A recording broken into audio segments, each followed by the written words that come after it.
আসসালামু আলাইকুম সবাইকে। সবাই কেমন আছেন? আশা করছি ভালো আছেন। আজকে আমি আপনাদেরকে দেখাবো দেশি মুরগি ডিম কিভাবে ফোটাতে হয়।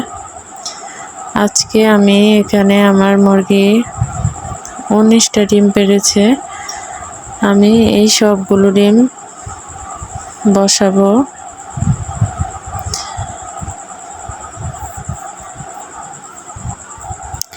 এত বেশি ডিম না দেওয়াই ভালো, মুরগি ঠিকভাবে কভার করতে পারে না,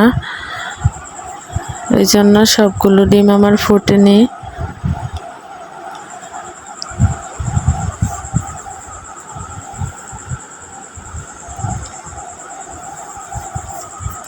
দশ থেকে 15টা ডিম দেওয়াই ভালো, তাহলে আপনার ঠিকভাবে ডিমগুলো ফুটবে। আমি এখানে 19টা ডিম দিয়েছি। এই তো আমি এখন আমার মুরগিটাকে বসাবো ডিমের উপর। এগুলোকে তাপ দিয়ে ডিমগুলো ফোটাবে।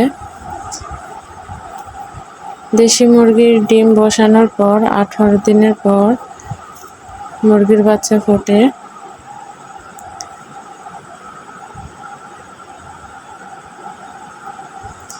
আমি এভাবে বসিয়ে রেখেছি। মুরগি প্রতিদিন একবার করে উঠে খাবার খায়, তারপরে আবার এসে ডিমের মধ্যে বসে।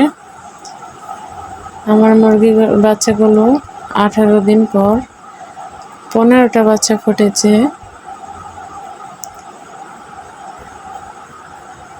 এখানে 15টা মুরগির বাচ্চা আছে।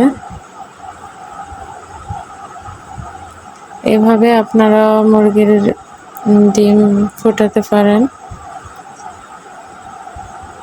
ইনশাআল্লাহ আপনাদেরও হবে। সবাই ভালো থাকবেন। আসসালামু আলাইকুম।